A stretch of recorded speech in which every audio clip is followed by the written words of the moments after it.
America is home to some of the best universities in the world. From the East Coast to the West Coast, the country is littered with centers of learning that has produced some of the best minds in history.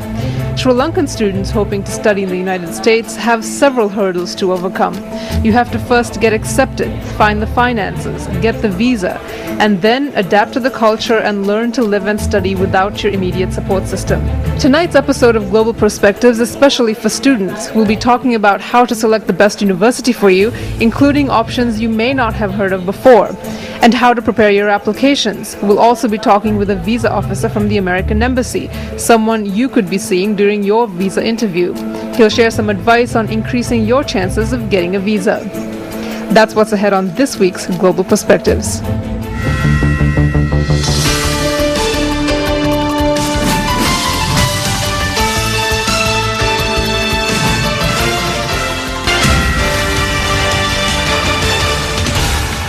Good evening and welcome once again to another edition of Global Perspectives. This show is almost exclusively for students who are looking to go abroad for their higher education, and tonight we're focusing on educational opportunities in the United States.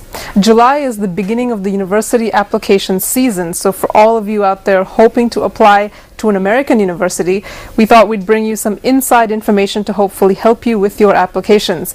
In this segment, we take a look at application process. What does it take to get admitted to a U.S. university? How will you finance your education? And what can you do to better your chances of getting a visa? Here's Madhushka Balasuriya from the News First International Desk. Every year, thousands of Sri Lankan students apply to US universities, and this year's rush has already begun. How many students do you think a year from Sri Lanka apply for an opportunity to study in the States? It's difficult for me to estimate now, but there are a few thousand every year. And as I was mentioning, June, July, and August are really the heaviest months in terms of the number of student applicants. So we're seeing many right now. Students who have already been accepted to universities are now applying for their visas to travel to the States by August or September, when the first semesters usually begin. Students hoping to start their education next year must start preparing applications now. Preparing the college application is a tedious process. It could make or break your dreams, which is why the most important piece of advice admissions officers will give students is not to rush applications and start preparing your applications months ahead of the deadline. For international students, US university applications will always include at least 5 basic requirements. The first is your school transcripts. You must obtain official transcripts, and if they're in Sinhala or Tamil, they must be translated to English. The second requirement is your knowledge of the English language. Both undergraduate and graduate students will almost always have to take the TOEFL exam. Universities will have various requirements of the acceptable range of marks. Undergraduate students must also take either the SAT or the ACT exams. At least one of these standardized tests is usually a requirement for admissions. Another difficult part of the application is the dreaded essay. Students will have to write one or more essays as a part of their college application. The essays have 2 basic functions: to test your intellect away from your grades and to see your character. The essays are the only chance students will have to show admissions officers what kind of person they are. And finally, all students will have to prove that they can afford the university's tuition. If you are in need of financial assistance, make sure the school offers financial aid for international students before you start the application process. Also check other organizations and foundations for financial assistance. Oftentimes, students will have to submit entirely different applications for scholarships and grants, and sometimes with different deadlines. So early planning is the key. Students are often terrified of the visa process, mostly because they don't know what to expect. So Global Perspectives decided to go directly to the source. Douglas Ostertag is a visa counselor at the US Embassy in Colombo. He interviews hundreds of students and makes decisions on their visa applications. Ostertag says that students have to convince visa officers of 3 key things: whether you're a credible student, whether you have the ability to pay, and whether you intend on returning to Sri Lanka after your studies. There's a huge demand of Sri Lankan students who are eager to pursue education in the United States. But at the same time, there may not be enough knowledge about the process and what they need to do in order to qualify for a visa. So would you enlighten us on how the process works and what are the main stages that they need to be aware of? Okay, well, essentially each consular officer looks at 3 elements. One is the ability to actually pay for the studies in the United States. The second is whether an applicant is a credible student, whether they've actually studied and have prepared for the coursework in the United States. And the third is their intent to return to Sri Lanka after their graduation. And really, each applicant has roughly 2 to 5 minutes to speak to a consular officer and to demonstrate each of these three elements. And essentially, if they prepare well enough in advance, it should be a relatively easy process. Now, you said something about evidence. They need to prove these areas. Now, what are certain significant ways of proving your academic ability, your financial stability, and then also the fact that you are considering coming back to the country? What are certain documents that would really please you as somebody interviewing a student? Sure. There are actually very few required documents, but essentially to establish that you're a credible student, we would often want to take a look at your academic transcripts, any academic records. Okay? Those are the elements that would really examine to see whether you were a credible student from our eyes. The second element is whether you have the financial means to actually pay for the studies in the United States. Now, each applicant, once they've been accepted to a university, that university will provide them with the actual estimated costs, okay? And once an officer is able to identify those costs, then we request documents that would essentially show that the student would have access to those funds. Often, students bring in bank records. Those are the most common type of record that students do bring in. And essentially, we try to encourage these student applicants to bring in bank records that indicate at least that these funds have remained in this bank account for at least 6 months. We want to look at a transaction history. And then in terms of the actual intent to return to Sri Lanka, does this course of study actually make sense for this student? And have they actually considered what exactly they will do in Sri Lanka upon graduation? Another major concern for students is their fluency in English, particularly for those who have studied in the vernacular languages. Some knowledge of English will be necessary since the medium of instruction will be English. However, it doesn't have to be perfect. Another restriction for many students outside Colombo to even consider or even have to dream of the opportunity of education abroad is the limited knowledge of English at times. How do you judge one's ability to communicate in English or to actually study in English, and is that a very important requirement?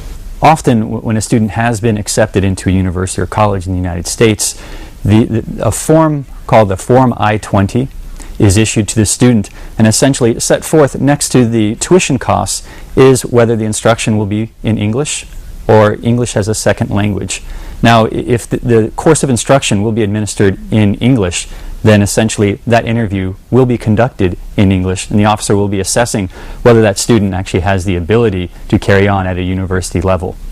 However, oftentimes applicants don't have a full command of the English language, and it is not required so long as that Form I-20 says that the student will be studying English as a second language for perhaps 1, 2 to 3 to 4 months prior to actually matriculating to the 4-year degree in the United States. So based on what that information says on the Form I-20 and the course of study that the student has been authorized to enter, the officer will kind of gauge at what level the English should be, if at all. Getting an American education can be very expensive, and reports indicate that the cost of higher education is continuing to increase. For international students, those prices are even higher. But there are options that could make this investment more affordable. Many prominent universities practice a policy of need-blind admission and need-based financial aid.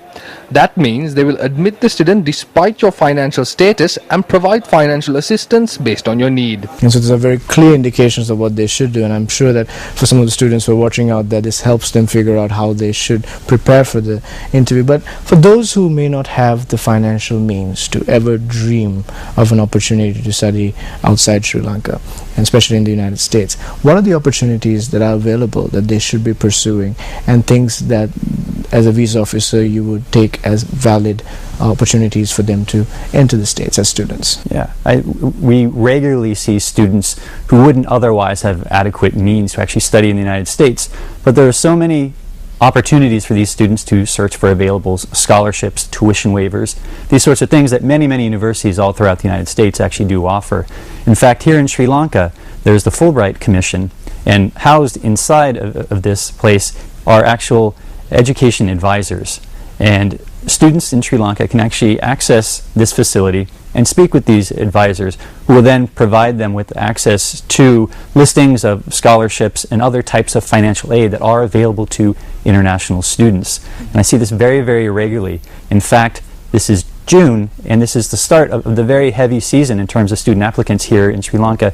And I've seen countless graduate students who are Sri Lankan traveling to the United States who have received full scholarship at their universities in the United States. So because you or your parents or your family don't necessarily have enough resources, it doesn't mean that the story ends there. You can certainly search for those resources, and a lot of it is essentially based on your academic achievement here in Sri Lanka. And there's very many examples to prove that has been the case, and the United States has been gracious in creating opportunities like that. My next question is mainly when students, once again, from lesser affluent communities get the opportunity to go there because of a scholarship, how do they financially sustain themselves? And what are the requirements and the legal restrictions for employing themselves, like other students do in the States? Well, essentially, most often the type of scholarships we do see cover both the tuition costs and the actual living costs. So that student will not be required or compelled in any way to actually seek out a job. Other times, some students do have interest in actually being employed on campus, and that is something that they do have an option to do so long as it's 20 hours or fewer every week when they're in a student status in terms of their visa, and the job itself has to relate to essential campus duties, and an authorized agent at the university has to authorize that particular job. Now, there are options to work off campus as well, also limited to the 20 hours per week, but essentially a campus official would have to assist the student in obtaining U.S. government authorization in order to work in that off-campus job. Waiting for the university acceptance letter or email can be very stressful, but the visa interview is often the most nerve-wracking part of the entire process. Ostertag says the interview can be easy and quick if the student has taken the time to prepare. So going back to the process of interviewing and so on and so forth, what are certain things as advice you would give to students, things that they should do and should not do when they're coming in to apply for a student visa? No, essentially, I would highly encourage them just to simply be honest and to prepare for the process at least 4 to 5 weeks in advance. You know, these types of evidence that I was talking about, the financial records, the academic transcripts, these things do take some time to actually collect from various institutions, sometimes scattered out beyond Sri Lanka. And then I think that they need to basically ask themselves, why is it that they've selected this particular university in the United States and not Sri Lanka? Why have they selected this particular course of study? How does it really correspond to what they've studied here in Sri Lanka? I think if the student actually does consider these essential questions, I think the interview process will move much faster and much more easy, I think, in their perspective. When we come back, we're going to talk about the option of community colleges. It may not be something Sri Lankan students are too familiar with, but it's an option that makes the American education much more affordable and flexible. You're watching Global Perspectives. We'll be right back after these commercial breaks.